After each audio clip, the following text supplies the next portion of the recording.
Good morning, my name's Randy Boggs, Real Surprise Charters, Orange Beach, Alabama.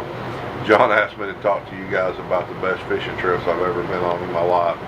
We had probably one of the most memorable trips, and I can mention his name because he's one of my best friends, is Lamar Gillan from outside of Birmingham, was on the boat with me. And we had 9 guys with us, and we were down at the rigs fishing for tuna fish. Got a bite about 5:30, 6 o'clock in the afternoon. It wasn't a big splash in the water, but we hooked up a fish, and the fish took just a small amount of line, maybe a couple of 300 yards, and went down under the boat and started sulking. And we've been catching 60 to 70 pound tunas, and we're pretty sure that's what we had on. Well, as the fight progressed, it went from 6 o'clock at night to 7 to 7:30 to 8 to 9 to 10. The harness for the reel stand-up harness broke.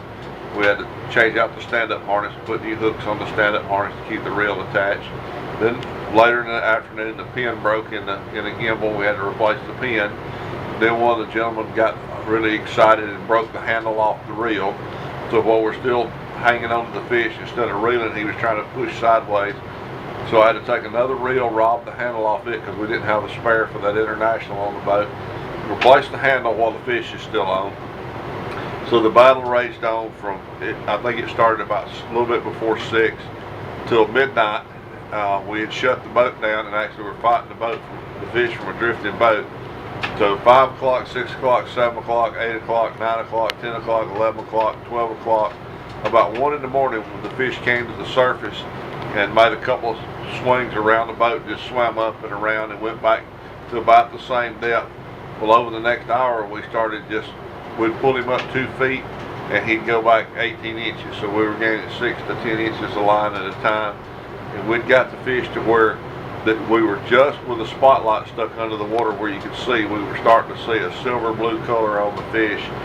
And I really explained that we had a bluefin tuna on, and we were hunting elephants with a BB gun because I guess a shark got after the fish or something spooked the fish.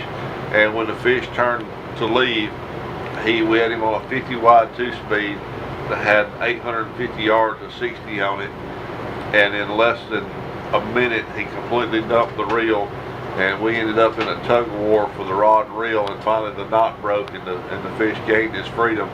I'll never forget watching the reel sitting in the holder at the back of the boat smoking for about 30 or 40 minutes after that. But that was probably one of the most memorable fights for us not to have caught the fish. The fish actually was fighting for his life and won the battle, but it was really probably the largest fish I've ever caught.